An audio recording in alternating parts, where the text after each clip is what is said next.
আগামী 14ই জানুয়ারি বুধবার মকর সংক্রান্তি উৎসব। এই দিন সূর্যদেব ধনু রাশি থেকে মকর রাশিতে গমন করবে, সাথে দক্ষিণায়ন থেকে উত্তরায়ণ অভিমুখে যাত্রা শুরু করবে।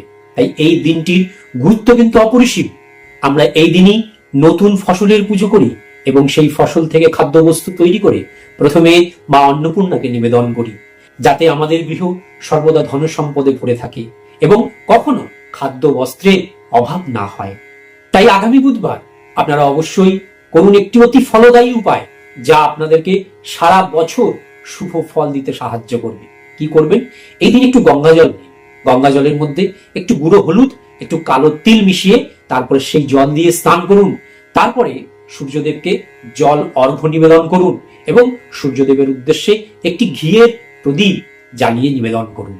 এই দিন আপনাদের নিজ নিজ গৃহে গুড়ের তৈরি পরমান্ন এবং সাথে একটু পিঠে পুলি তৈরি করে মা অন্নপূর্ণাকে নিবেদন করুন এবং স্ক্রিনে যে মন্ত্রটি যাচ্ছে সেই মন্ত্রটি 11 বার জপ করুন।